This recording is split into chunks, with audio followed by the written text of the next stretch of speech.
Have you ever walked away from a conversation and thought, was I just boring? Maybe the other person smiled politely, nodded a lot, and then slowly backed away. Or maybe you were the one who got bored halfway through your own sentence.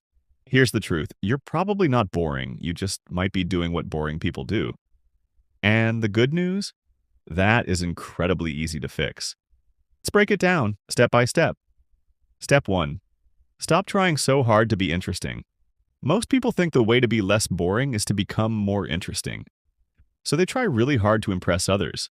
They talk about their achievements, they use fancy words or complicated stories, they bring up books or movies they don't even like, just to sound smart. But here's a secret.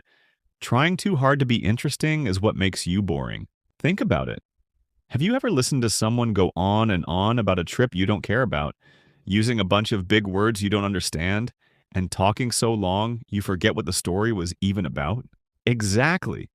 That's what happens when someone focuses on being interesting instead of creating an interesting conversation. So if trying too hard is the problem, what's the solution? You guessed it, it's making the conversation about the other person. Not in a fake way, in a genuine, curious way. That brings us to the next point. Step 2. Ask better questions. People love to talk about themselves. Not because they're selfish, but because it feels good to be seen and heard. So if you want to be the most interesting person in the room, make other people feel interesting. How? Ask better questions. Not the usual stuff like, what do you do? Where are you from? How's school work? Those are fine, but they're not exciting. They're what everyone asks. Instead, try these. What's something weird you learned recently? If you could disappear for a month, where would you go and why? What's a small thing that always makes your day better? What's a food you'd totally eat even if it was illegal? These questions do two things. They catch people off guard in a fun way.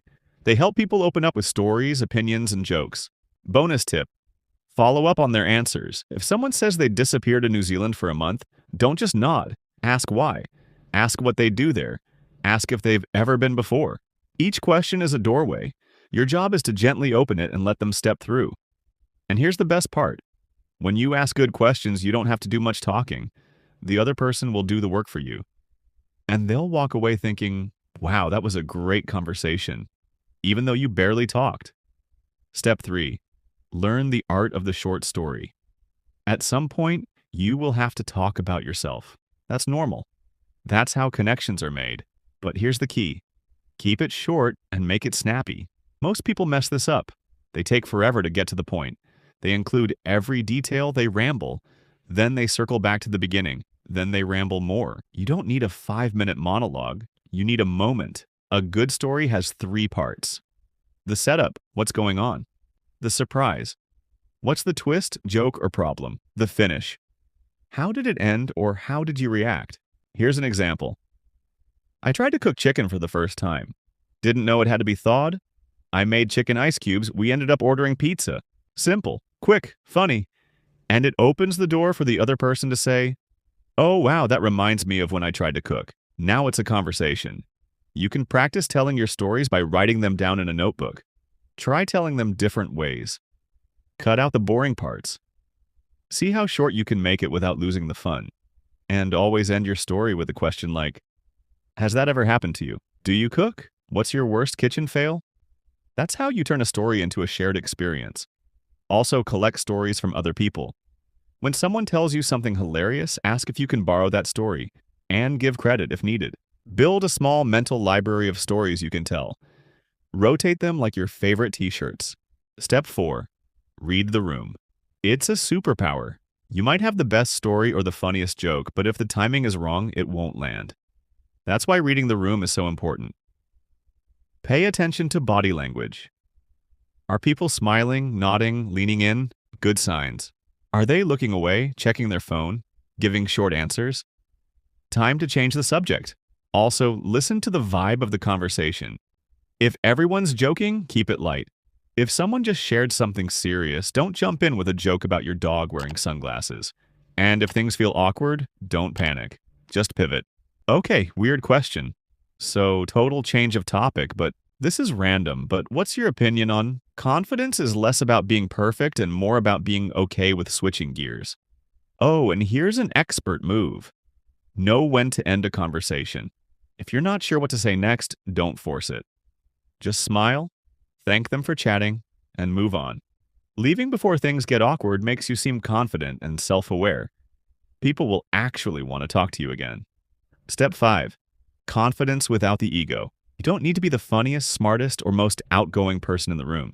You just need to be real. Confidence isn't about being loud, it's about being comfortable with silence, asking good questions, and not needing to prove anything. Some tips: talk slower. Rushing makes you sound nervous. Make eye contact, but not in a creepy way. Smile. Seriously, it helps more than you think. Don't one-up people. If someone shares a story, don't say, "That's nothing, I once." Just enjoy their story. And remember, it's okay to be a little awkward. Most people are. What matters is that you care about the other person and are willing to connect. Another way to boost confidence? Prepare topics in advance. Have 2 to 3 things in your pocket that you can bring up if there's a lull. A funny news story, a weird fact, a new hobby. These little go-tos can save you from blank moments. Step 6. Practice in low-stakes places. You don't have to wait for a party or date to practice being interesting. Start small. Chat with the cashier. Ask them how their day is. Compliment someone's shoes and ask where they got them. Message a friend with a funny question like, "What's the weirdest food combo you actually like?" The more you practice, the easier it gets. You'll start to notice what makes people laugh, what gets them talking, and what brings a conversation to life. Also, listen more. Watch how charismatic people talk. You don't have to copy them, but you can learn from their rhythm, their timing, and the way they ask questions. Step 7. Bonus power moves to level up your conversations. Want to go from not boring to actually pretty awesome to talk to? Try these advanced tips. 1. Name dropping lightly. Use someone's name in the conversation. It makes them feel special, but don't overdo it. 2. Callbacks. Refer to something the person said earlier in the convo. It shows you're paying attention. 3. Compliment their storytelling. If someone tells a great story, tell them. Say, "That was hilarious," or "You told that so well." 4. Be curious, not creepy. Ask about their opinions or experiences, not personal secrets. Think. What's something you wish more people understood? Not, what's your biggest trauma? 5. Be present. Put your phone away. Actually listen. Ask follow-ups. React naturally. That alone makes you better than 90% of people. Final thoughts. You were never boring. Being boring isn't a personality trait, it's just a skill you haven't practiced yet. But now you know the formula. Don't try too hard. Ask better questions. Tell short, fun stories. Read the room. Stay confident and curious. Practice every chance you get. Add a little humor and charm with callbacks and compliments. You don't need to be a genius, a comedian, or social butterfly. You just need to care. And when you do, people will want to talk to you. Try it once and you'll see. Try it often and you'll never be called boring again.